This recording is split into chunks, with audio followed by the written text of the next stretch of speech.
ರಾಜ್ಯದ ಏಕೈಕ ಮಹಿಳಾ ವಿವಿ ಅಕ್ಕಮಹಾದೇವಿ ವಿವಿ ಈಗ ವಿವಾದದ ಕೇಂದ್ರ ಬಿಂದು ಆಗಿದೆ. ಯಾಕಂದ್ರೆ ಈ ವಿವಿ ಆವರಣದಲ್ಲಿರುವಂತಹ ಅಕ್ಕಮಹಾದೇವಿ ಮೂರ್ತಿಯನ್ನು ತೆರವು ಮಾಡಬೇಕು ಅಂತ ಬಸವ ಭಕ್ತರು ಆಗ್ರಹಿಸ್ತಾ ಇದ್ದಾರೆ. ಮೂರ್ತಿಗೆ ವಿರೋಧ ಯಾಕೆ ಅನ್ನೋದರ ಡೀಟೇಲ್ಸ್ ಇದೆ ನೋಡ್ರಿ. ವಿಜಯಪುರ ಅಕ್ಕಮಹಾದೇವಿ ವಿವಿಗೆ ಬಸವ ಭಕ್ತರ ವಿರೋಧ. ಅಕ್ಕಮಹಾದೇವಿ ಮೂರ್ತಿ ತೆರವಿಗೆ ಬಸವ ಭಕ್ತರ ಆಗ್ರಹ. ವಿರೂಪವಾಗಿರುವ ಅಕ್ಕಮಹಾದೇವಿ ಬೇಡ ಅಂತ ಆಕ್ರೋಶ. ಹೌದು, ಇದು ವಿಜಯಪುರ ನಗರದಲ್ಲಿರುವ ರಾಜ್ಯದ ಏಕೈಕ ಮಹಿಳಾ ವಿವಿ ಶಿವಶರಣೆ ಅಕ್ಕಮಹಾದೇವಿ ಅವರ ಹೆಸರನ್ನ ಈ ವಿವಿಗೆ ಇಡಲಾಗಿದ್ದು, ವಿವಿಯ ಮುಂಭಾಗದಲ್ಲಿ ಅಕ್ಕಮಹಾದೇವಿ ಮೂರ್ತಿ ಪ್ರತಿಷ್ಠಾಪಿಸಲಾಗಿದೆ. ಈ ಮೂರ್ತಿಯೇ ಇದೀಗ ದೊಡ್ಡ ವಿವಾದಕ್ಕೆ ಕಾರಣ ಆಗಿರೋದು. ಅಕ್ಕಮಹಾದೇವಿ ಯಾವಾಗ್ಲೂ ನಗ್ನವಾಗಿ ಇರಲಿಲ್ಲ. ಅವರು ಬಿಳಿ ಬಣ್ಣದ ಶ್ವೇತವಸ್ತ್ರ ಧಾರಿಣಿಯಾಗಿದ್ರು. ಇದಕ್ಕೆ ಅನೇಕ ಪುಸ್ತಕಗಳಲ್ಲಿ ಭಾವಚಿತ್ರಗಳ ಸಾಕ್ಷಿ ಇದೆ. ಜೊತೆಗೆ ವಚನದಲ್ಲೂ ಇದರ ಬಗ್ಗೆ ಉಲ್ಲೇಖ ಮಾಡಲಾಗಿದೆ.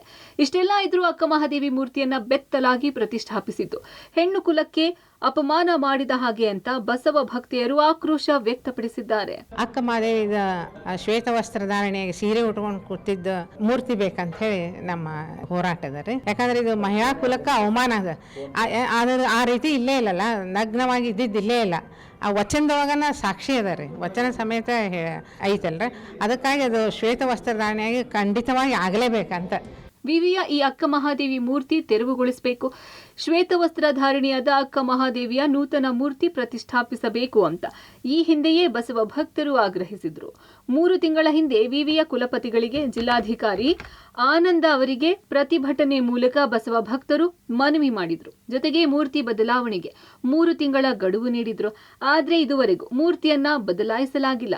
ಕಾರಣ, ಆಕ್ರೋಶಗೊಂಡಿರುವ ಬಸವ ಭಕ್ತರು ವಿವಿಗೆ ನುಗ್ಗಿ ಮೂರ್ತಿಯನ್ನ ತೆಗಿತೀವಿ, ಇಲ್ಲವಾದ್ರೆ ಅದಕ್ಕೆ ಬಿಳಿ ಸೀರೆ ಉಡಿಸ್ತೀವಿ ಅಂತ ಖಡಕ್ ವಾರ್ನಿಂಗ್ ಕೊಟ್ಟಿದ್ದಾರೆ. ನಾವು ಈಗಾಗಲೇ ಡಾಕ್ಟರ್ ಆನಂದ್ ಅವರಿಗೆ ಪತ್ರ ಬರೆದಿದ್ದೀವಿ. ಅವ್ರಿಗೆ ನಿರಂತರವಾಗಿ ಕೇಳ್ತಾ ಇದ್ದೀವಿ, ತ್ವರಿತವಾಗಿ ಅದನ್ನು ತೆಗಿಬೇಕು, ಇಲ್ಲದ್ರೆ ಮತ್ತೆ ನಾವು ಹೋರಾಟ ಮಾಡ್ತೀವಿ ಅಂತ. ಆ್ಯಕ್ಚುಲಿ ನಿನ್ನೆ ಮತ್ತು ಇವತ್ತು ಅದನ್ನು ಹೋರಾಟವನ್ನು ಮಾಡಬೇಕು, ಅದನ್ನು ಮತ್ತೆ ಅವ್ರಿಗೆ ಗಡು ಹಾಕಬೇಕು ಅಥವಾ ಮುತ್ತಿಗೆ ಹಾಕ್ಬೇಕಂತಕ್ಕಂಥ ನಮ್ಮ ಯೋಜನೆ ಇತ್ತು. ಆದರೆ ಈ ಕಾರ್ಯಕ್ರಮದಲ್ಲಿ ನಮ್ಮನ್ನು ತೊಡಗಿಸಿದ ಕಾರಣ ನಾವು ತ್ವರಿತವಾಗಿ ಕಾರ್ಯಕ್ರಮ ಮುಗಿದ ಮೇಲೆ ಅವರನ್ನು ಹೋರಾಟ ಮಾಡ್ತೀವಿ. ಆ ಮೂರ್ತಿಯನ್ನು ತೆಗಿತೀವಿ. ಅಕ್ಕಮಹಾದೇವಿಯ ಬೆತ್ತಲೆ ಬಂದಿಲ್ಲ, ಆ ಕಾರಣ ತಕ್ಕ ಅದನ್ನು ತೆಗಿಬೇಕು ಅಂತಕ್ಕಂಥ ಹೋರಾಟವನ್ನು ನಾವು ಮುಂದುವರಿಸ್ತೀವಿ. ಅಕ್ಕಮಹಾದೇವಿ ಶ್ವೇತವಸ್ತ್ರ ಧಾರಿಣಿ ಅಂತ ಗೊತ್ತಿದ್ರೂ ಕುತಂತ್ರ ನಡೆಸಲಾಗ್ತಾ ಇದೆ. ಇದನ್ನ ಬಸವ ಭಕ್ತರು ಸಹಿಸಲ್ಲ. ಶೀಘ್ರದಲ್ಲೇ ಮೂರ್ತಿ ಬದಲಿಸದಿದ್ದರೆ ಅಟ್ಯಾಕ್ ಫಿಕ್ಸ್ ಅಂತ ಬಸವ ಭಕ್ತರು ವಾರ್ನ್ ಮಾಡಿದ್ದಾರೆ. ಇದಕ್ಕೆ ವಿವಿ ಜಿಲ್ಲಾಡಳಿತ ಮಣಿಯುತ್ತಾ ಕಾದು ನೋಡಬೇಕು. ಪುರುಷೋತ್ತಮ ಕುಲಕರ್ಣಿ, ಪಬ್ಲಿಕ್ ಟಿವಿ, ಕಲಬುರಗಿ.